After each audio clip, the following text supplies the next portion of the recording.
விந்துவிலே சதாசிவம், சதாசிவத்திலே ருத்ரன், ருத்ரனிலே விஷ்ணு, விஷ்ணுவிலே பிரமா, ஆமாவே ஆகாயம், ஆகாயத்திலே வாயு, வாயுவிலே அக்னி, அக்னியிலே அப்பு, அப்போவிலே பிரதிவு, பிரதிவிலே அன்னம் தோன்றி அன்னத்தின் கண் நரம்புக பட்சிகள் படைக்கப்பட்டன. படைப்பிற்கு தலைவனாக விளங்கக்கூடிய நீர்மேல் சுமந்திய காயம், அதன் எல்லாத ஓய்வொழி நீயறி மாயம், ஆழ்மீது நெட்டவும் நேயம், சற்று பக்கா திருந்தொழில் பண்ணம் தர்மசாஸ்திரம், யோக சாஸ்திரம், போக சாஸ்திரம், மந்திர சாஸ்திரம், சகன சாஸ்திரம், சிற்ப சாஸ்திரம், வைத்திய சாஸ்திரம், சுரூப சாஸ்திரம், இதிகாசம், காவியம், அலங்காரம், மதரபாடகம், நிறுத்தம், சத்தப்பிரமம், வீணை, வேணு, மிருதங்கம், தாளம், அஸ்திர பரீட்சை, சஸ்திர பரீட்சை, ரத்ன பரீட்சை, கனக பரீட்சை, ரத பரீட்சை, கஜ பரீட்சை, அசோக பரீட்சை, ஆயுத பரீட்சை, பூமி பரீட்சை, மல்யுத்தம், ஆக்ரண்யம், உச்சாரணம், வித்துவேசனம், ஜாலம், மோகனம், வசியம், ரசவாதம், கந்தரவாதம், மந்திரவாதம், தந்திரவாதம், பைபீளவாதம், தாதுவாதம், காருடம், நட்டம், முட்டி, ஆகாய பிரவேசம், பிரகய பிரவேசம், அதரசயம், இந்திரஜாலம், மகேந்திர ஜாலம், அக்னி சமணம், வாயு சமணம், சுக்கிர சமணம், சுவாச சமணம், கடக சமணம், அவசிய பிரயோகம் என சொல்லக்கூடிய 64 கலைகள்.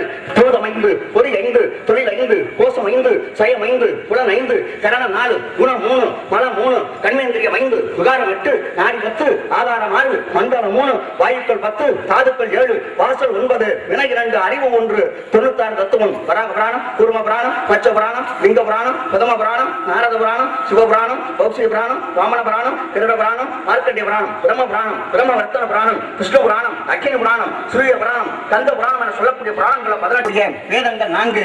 இப்படி பார்க்கக்கூடிய நேரத்திலே கலைகள், வேதங்கள் அத்தனைக்கும் கலைகளாக விளங்கக்கூடிய தாய் எனது கலைமகளை கண்டு வணங்கி ஆசி பெற்று அடைந்தேன் வைகுந்தம். மற்ற அவதாரம், குரும அவதாரம், வராக அவதாரம், ராம அவதாரம், பலராம அவதாரம், விஷ்ணு அவதாரம், நரசிம்ம அவதாரம், வாமன அவதாரம், பரசுராம அவதாரம், கல்கி அவதாரம் என சொல்லக்கூடிய 10 அவதார கதாநாயக மூர்த்தி தொந்து இளநட வந்து இல்லத்திட சுந்தையிலே இந்த உந்தியில விஷ்ணு, முல்லை நாட்டின் தலைவன முருகன், முருகனின் தந்தைய பரமன், பரமன் அணிவதோ கழுவன், கழுவனின் அண்ணமா ஆதிசேடன், ஆதிசேடன் சுமப்பதோ பூமியினம் பிரபஞ்சம், பிரபஞ்சத்தை இடதுகையால் அழைக்குவர் அகத்தியர், அகத்தியர் அருளை பெற்றவன் அனுமன், அனுமன் கொண்டு வந்ததோ சஞ்சீவி பர்வதம், அதை பிறந்து தும்சப்படுத்தவன இலங்கேஸ்வரன், இலங்கேஸ்வரன் அழைத்தது மகாவிஷ்ணு, மகாவிஷ்ணு நார்வலை இடம்பெற்றவன மகாலட்சுமி, மகாவிஷ்ணுவையும் மகாலட்சுமி தேவியும் கண்டு வணங்கி ஆசி பெற்று அடைந்தேன் கைலங்கிரி. நான் எழுத்து கூடு நடுவே நரம்பு இருக்கும், காலும் தலையும் கடைச்சாலி மேலாக, ஒட்டு முதல் எழுத்தும் ஓதும் 3ஆம் எழுத்தும் விட்டால் வரவனுக்கு வீடுங்கிறது கவி. 4 எழுத்து பூடுங்கிறது புகையில, புகையிலங்கிற வார்த்தையில பூனாங்கிற முதல் எழுத்தையும் அருள் செய்ய பீடுடைய பிரமாபுரம் ஏறிய பெண்மான் நிமனன் என போற்றக்கூடிய பாட்டில்லாத பரமனை வரமுலக நாதனை, நாட்டில்லாத நாதனை நாடுபங்கர் பாகனை, கூடிமல்ல வாயு வைத்து முழுமுடுத்த மந்திரம், வேட்டைக்காரர் குசுகுசுப்பை கூப்பிடாமல் நின்றதோ ஹரிகத நமச்சிவாயம் ஆதிகந்த மானதும் ஹரிகண்டு 100 தேவர் நிறுவத்த மந்திரம், துரியதர் எழுத்து என்று சொல்லுவேன் சுப வாக்கியம், தோஷ தோஷ பாவமாகி தூர தூர ஓடவே என சொல்லக்கூடிய சிவபெருமா காரணத்தி நாரணத்தி யாகமத்தி அகண்டத்தி அம்பரத்தி ஆதியான காரணத்தி வாரணத்தி கனகசக்தி கமலமலர் கருணை விருப்பி காட்சி தந்த சீரணத்தி மாரணத்தி திங்கள் ஜோதி செம்பரத்தி அப்பரத்தி சிவகாமத்தி பூரணத்தி பொட்டமல புருவத்தாகி புவன மகேஸ்வரி புகழ்வேன் நானே என சொல்லக்கூடிய இச்சா சக்தி, கிரியா சக்தி, யோக சக்தி, ஞான சக்தி, பராசக்தி, அந்த சக்திகளை நமக்கு அது புத்தி, அவரை அடைந்தால் ஏற்படுமான ஒரு சித்தி, அதனால் உண்டாக நமக்கெல்லாம் முக்தி என சொல்லக்கூடிய பராசக்தியை கண்டு அவளுக்கு செய்துவிட்டு கொண்டு சுரதானம், வேதானம், பூதானம், அன்னதானம் அண்ணன் சொல்லியிருக்காரு. அதையெல்லாம் விட சிறந்தது நிதானம். அன்னைக்கெல்லாம் எல்லாரையுமே கண்டு இன்னைக்கு கொஞ்சம் அவசியம் கலகம் உண்டு. அறிவாளிகள் இருக்கக்கூடிய ஒரு அருமையான இடத்தை வருட வரணும் என்கிற நோக்கத்தோட கண்டு வந்து கொண்டிருக்கக்கூடிய காரணத்தினால அண்ணே ஒதுக்கிறாது என்ன உங்க வீட்டுல என்று இருந்தாலும் ஒரு நாளைக்கு ஒரு கலகம். கலகம்னா சாதாரண கலகமா? இரவலையும் கலகம், பகல்ல ஆரம்பிச்சா கலகம். ஊர்ல நல்ல பேர், அதனால எல்லாருமே நல்ல பிள்ளைன்னு சொல்லுவாங்க. ஆனால் அதே நேரத்தில் திருந்ததுக்கு வாய்ப்பு கொடுத்துருக்காங்க எல்லாம். அதை காப்பாத்திக்கணுமா இல்லையா? ஏன்னு கேட்டால் சுருதானம் வேதானம்னு சொன்னேன். இதையெல்லாம் சிறந்தது நிதானம். தோன்றிலும் தோன்றுல புகழோடு தோன்றுவேன்னு முதல்ல சொன்னாரு. அந்த புகழ் வாங்குறது பெருசு இல்லை, வாங்குற புகழை காப்பாத்துறதுதான் பெரிய விஷயம். அது ரொம்ப காலத்துக்கு அப்புறம் இப்பதான் எனக்கே புரியுது. என்ற ஒரு காரணத்தினாலே இனி ஒரு முறை மனிதன் தவறுவது இயற்கை. இன்னொரு தரம் நிச்சயமா தவற மாட்டேன் அப்படிங்கிறத தெரிவித்துக் கொண்டு இந்த வருட பிறப்புல எனது கதையை தொடங்குகிறேன் என்று இருந்தால் ஒரு நாளைக்கு ஒரு கலகம் செய்தாலும் இன்று இது நேரம் வரைக்கும் ஒரு கலகம் கூட கிடைக்கவில்லை.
அருள்வாயப்பா நாமலை ஆளாய் நம்பில் நிறைந்தாய் நாமுலை நாளாய் உள்ளம் இருந்தோரே சுகமயமாக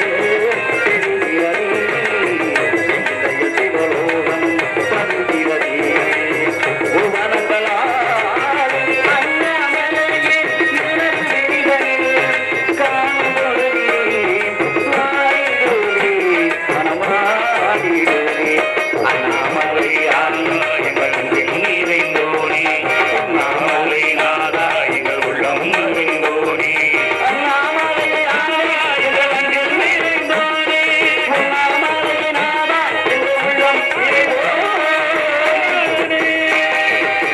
இப்படியாக வாழ்க்கையிலே சிவபெருமானை வணங்க வேண்டும், நமது காரியத்தை தொடங்க வேண்டும் என்றாலும் நாம எத்தனை இடத்துங்களுக்கு போயிருக்கோம். ஆனா உண்மையிலே சொல்றேன், இந்த மாதிரி ஒரு அருமையான இடத்தையும் பெருமையான இடத்தையும் பார்க்கக்கூடிய நேரத்துல நாம ஒரு 2-3 நாளைக்கு பேசாம இங்கே தங்கிடலாமா? நாளைக்கு நம்ம தான் போறோம். இருந்தாலும் ஒரு நாளைக்கு ஒரு இடத்துல தங்கப்படாத சாபம். தினம் ஒரு இடத்துக்கு போகணுங்கிறது நம்மளுடைய கணக்கு. அப்படி இறந்து விட்ட போதிலும் இந்த உலகத்திற்கு என்ன தேவை அப்படின்னு பார்க்க போனோம்னா, உலகத்துக்கு தேவை என்ன? உழவர் திருநாள் அப்படின்னு சொல்லக்கூடியதே மக்களுடைய வாழ்க்கையில இந்த விவசாயம். அதனாலதான் உழுதுண்டு வாழ்வாரே வாழ்வார், மற்றெல்லாம் தொழுதுன்று அவர் பின் செல்வர். அதாவது உழுது உலகத்துக்கு விவசாயம் பண்ணக்கூடிய இந்த விவசாயி தான் இந்த நாட்டினுடைய முதுகெலும்புன்னு சொன்னாங்க. அதனாலதான் இந்த விவசாயி சேத்துல கால வைக்கணும், அப்பதான் மனிதன் சோத்துல கைய வைக்க முடியும். சொல்லக்கூடிய சூரிய பகவான் இந்த உலகத்துக்கு வெப்பமாகவும் உலகத்துக்கு ஒளி கொடுக்கக்கூடியவராக இருக்கக்கூடிய சூரிய பகவானை வணங்குறோம். அதுபோல தன் கூட இருக்க உழைப்பாளியாக இருக்கக்கூடிய மாடு என சொல்லக்கூடியது என்ன? மாடுல பலவித மாடு உண்டு. அதே நேரத்தில் பார்க்க போனோம்னா பசு அப்படிங்கிறது உலகத்துக்கு தேவை. இந்த பசு எப்படின்னு சொன்னா, மாதா ஊட்டாத சோற மாங்காய் ஊட்டுங்கிறது பழமொழி. அதே நேரத்துல மாதாவிடத்திலே தாய்மொழி, அதாவது பால் இல்லாவிட்டாம போனாலும் கூட இந்த மாதாங்கிற பசு, கோ என சொல்லக்கூடிய பசு இந்த பாலுங்கிறத ஒரு குழந்தையை கொடுத்து காப்பாற்றும். அப்படின்னா தாய்க்கு சமமான ஒரு இடத்தை பெற்றிருக்கக்கூடியது அந்த பசு. அதனால அந்த கோ என சொல்லக்கூடியது மாதா. அந்த மாதா என சொல்லக்கூடிய பசுவை வணங்கி நமது காரியத்தை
Thank